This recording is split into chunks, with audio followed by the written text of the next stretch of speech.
Kami terjun ke PII, oh ternyata diatur oleh undang-undang ya gitu ya. Kompetensinya harus improve ya Bu ya. Jadi tidak link and match ya Bu ya. Sebenarnya dunia kerja itu butuhnya apa gitu ya. Nah, netizen ya para Gen Z sekarang ini harus memanfaatkan juga media sosial dengan bijak. Mereka yang datang itu sudah membawa kristal-kristal.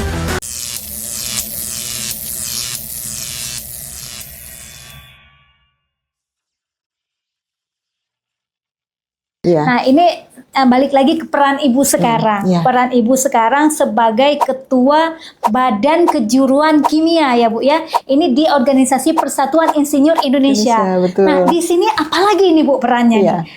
Kita berpikir bahwa ya apalagi di renewable energy ini pasti ini kimia ini sangat berperan ya. Kalau di PLN sekarang ada yang namanya co-firing ya Bu ya, pengolahan limbah gitu, baterai itu pasti kimia itu sangat berperan di situ. Ahli-ahli kimia ini berperan nih Bu, dipanggil nih. Nah, tapi di PI sendiri Ibu sebagai BKK ini apa nih Bu, fokusnya? Terima kasih Bu Nurana. Ya, jadi selepas kami menjalankan tugas dari Kementerian SDM sebagai tenaga ahli, kami jadi sebelumnya saya 27 tahun lebih saya teknik kimia yang agak kesasar di teknik kimia yang kesasar di ketenaga listrikan, tapi memang ini Bu, walaupun kesasar tapi Ibu tetap kerja dengan passion kan? Karena maksudnya tidak tertutup kemungkinan ini PLNers sekarang misalnya dia latar belakang background pendidikannya apa, kerjanya apa. Nggak berarti dia tidak passion kan, tidak fokus dengan pekerjaan dia kan gitu Bu.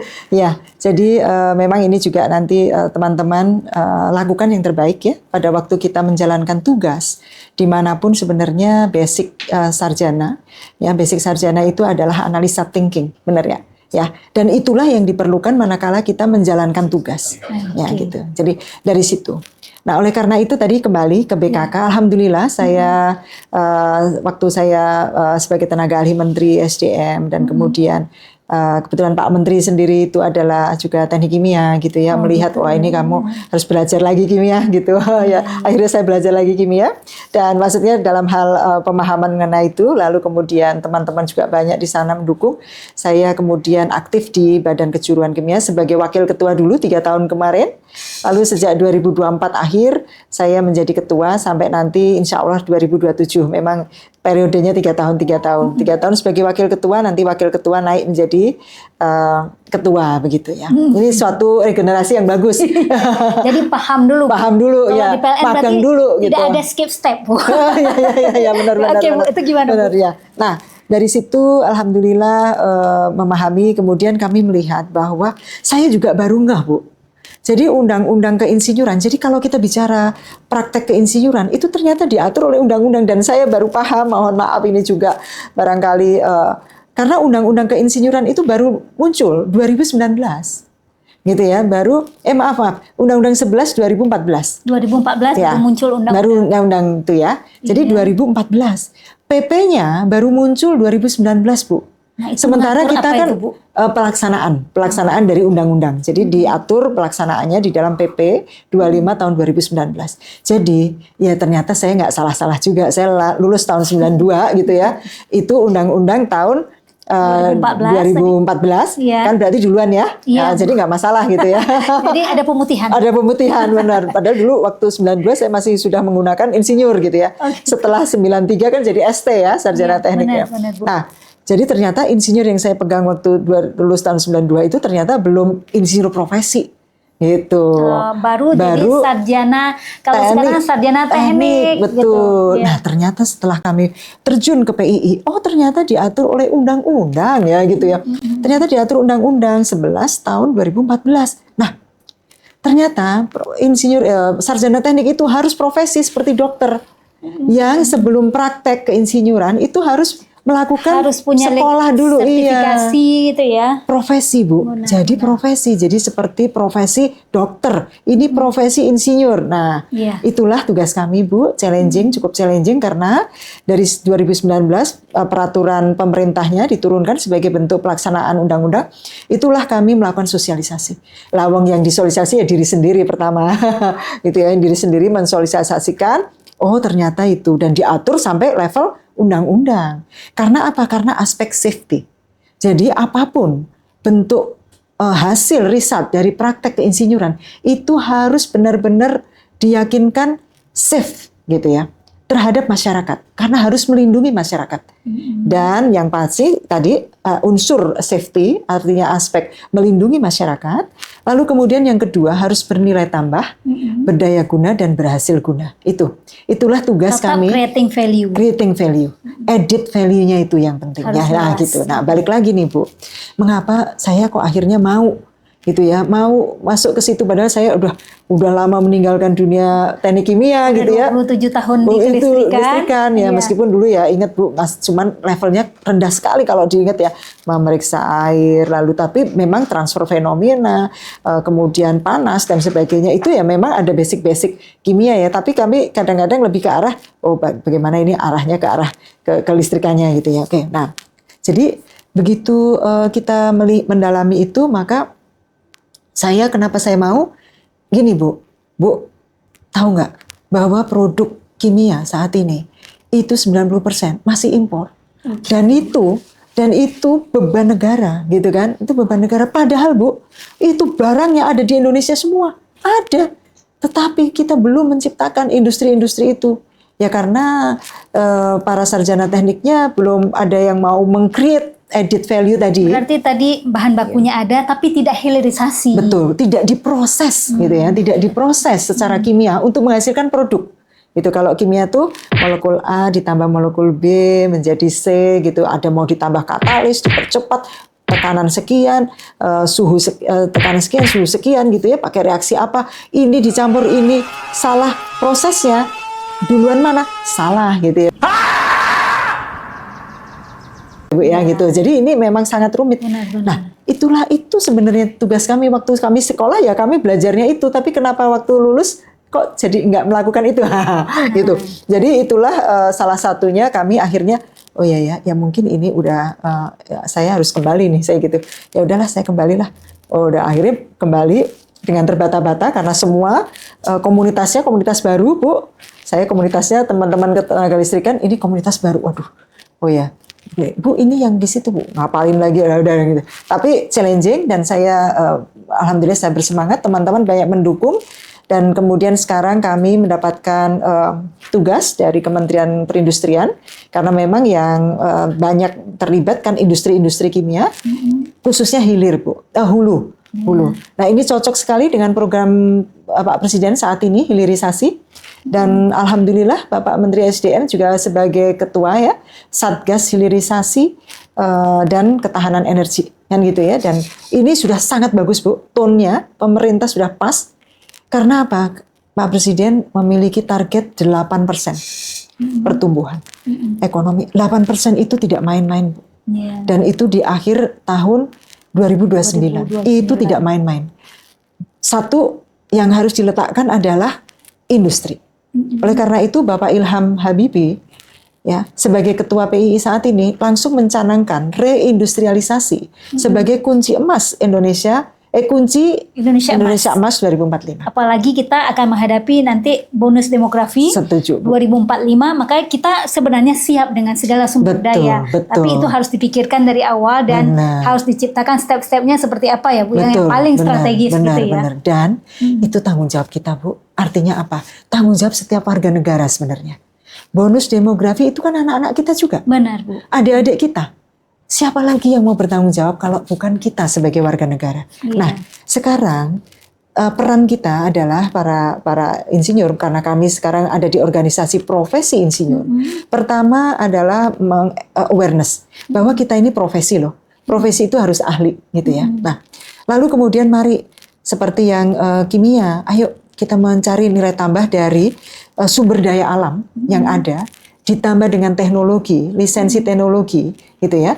Lalu kemudian menjadikan sebagai industri atau pabrik. Pabrik 1, pabrik 2, barulah itu menjadi satu kumpulan ekosistem industri. Gitu ya. Karena kita harus menjaga rantai pasok, Bu. Yang terjadi saat ini ada beberapa rantai pasok yang ini ada industrinya. Kan pemerintah sejak tahun 2014 kalau nggak salah, 2019 ya. 2019 bahwa ore di stop ya Bu, ya ekspor ore di stop gitu ya, nikel ore, yang sebagainya, karena harus dimurnikan atau diproses di dalam negeri dulu. Tetapi setelah diproses awal mineral tersebut, ini industrinya ini belum muncul, Bu. Jadi terpaksa industri lanjutan setelah proses ini harus impor. Impor dulu, ini dibawa lagi ya, diekspor. Jadi memang sudah bukan raw material mineralnya, ya, tetapi sudah menjadi yang kedua. Sudah bahan setengah jadi, tapi harus masih dilanjutkan di luar dulu. Di luar dulu, karena di sini belum terbentuk. Setelah itu, di sini ada industrinya impor, Bu. Impor ini sama, kemudian ini belum ada sampai ke sana, ekspor lagi, impor lagi, itu yang terjadi. Nah, itulah sebenarnya, oleh karena itulah yang membuat saya menjadi tertantang, meskipun ini organisasi profesi, tetapi alhamdulillah kami anggotanya adalah ada pelaku usaha, ada birokrat, ada akademisi, ada asosiasi di dalam Persatuan Insinyur Indonesia itu, khususnya kami yang di BK itu, semua pelaku-pelaku industri. Nah, ini cocok, Bu. Mengapa? Dengan waktu saya di tempat semula, ke tenaga listrikan, karena industri itu membutuhkan energi. Benar. Industri itu khususnya industri hulu, ya, kalau hilir nanti yang otomatisasi itu semuanya membutuhkan energi. Dan ini sangat cocok dengan 8%-nya Pak Prabowo. Industri tumbuh, dia menyerap energi, ya, menyerap energi, menyerap tenaga kerja. Tenaga kerja tadi itu satu orang yang bekerja, ada 4 orang di keluarganya. Dari munculnya industri, Bu, catering, kos-kosan, pasti listrik, akan menjadi multiplier efek ekonomi. Gitu ya. Dengan bekerja di industri, mereka memiliki tingkat konsumsi yang tinggi. Tingkat konsumsi itu, Bu, adalah salah satu unsur pertumbuhan ekonomi. Ingat ya, Bu, kalau mau lebaran itu langsung naik. Benar. Perputaran uang juga naik dan dalam negeri UMKM semua, Bu, jualan juga laku manis semua ya, termasuk itu semua happy, Bu. Nah, tetapi nggak mungkin happy kalau dia nggak kerja kan, Bu, ya kan? Suaminya nggak kerja di industri atau dimanapun yang di-create. Nah, kalau industrinya nggak bertambah, sementara kita bicara bonus demografi kemana, kan gitu ya? Sementara kalau kita bicara yang sekarang 56 tahun pensiun, 50 itu sebenarnya usia produktif masih juga. Masih sangat produktif. Iya. 56, Bu, kalau di PLN. PLN 56, jadi itu masih sangat produktif ya. Nah, harus ada industri-industri baru yang terbentuk, dan inilah sebenarnya tugas kita para profesi insinyur ini, meng-create itu. Pemerintah sudah menyiapkan karpet merah siapa industri masuk, investasi masuk. Tetapi kalau tenaga kerjanya kita yang skilled ya, Bu, kita bicara skilled ya, yang skilled ini tidak mau meng-create, tidak mau kompetensinya harus improve ya, Bu ya. Sehingga nggak matching ya, Bu. Sudah siap investornya, tenaga kerjanya nggak siap. Akhirnya membawa tenaga kerja dari asing. Memang semua diatur, Bu, di Undang-Undang 11 tahun 2014 itu diatur mengenai bagaimana insinyur asing, tapi bonus demografi besar. Dan PR kita, Bu, menarik minat untuk mau masuk ke STEM, science, teknologi, kemudian ekonomi, matematik, ya, Bu ya. Engineer, matematik, ya kan ya.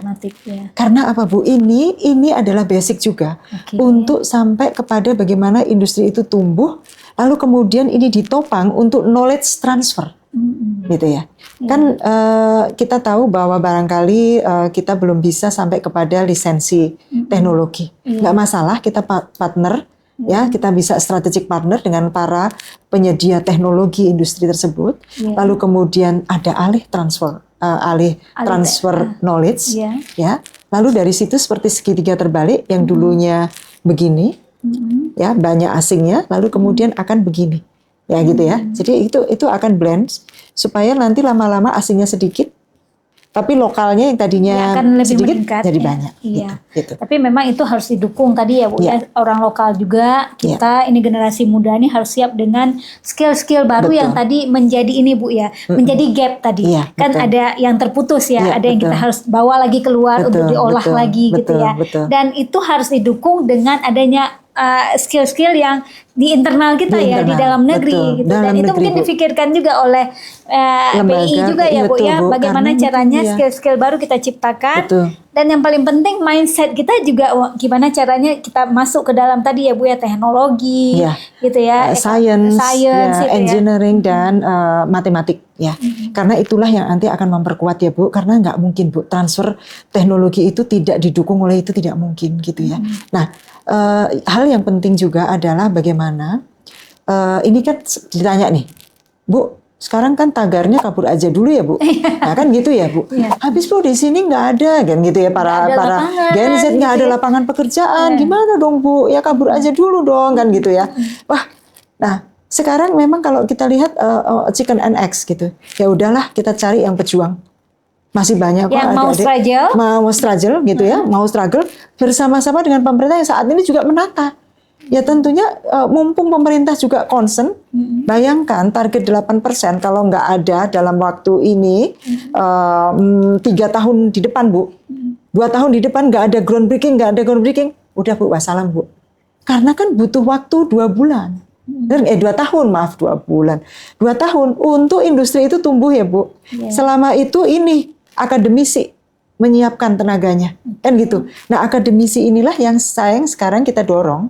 PI ini dorong adalah kuliah tamu Bu, karena ilmu di luar sana di industri di praktekal itu berkembang, dan kalau kita di akademisi ini tidak sering diinjek oleh kuliah tamu dari para praktisi, ya misalnya di elektro teman-teman PLN, di sini banyak sekali studi kasus yang akan memperkaya.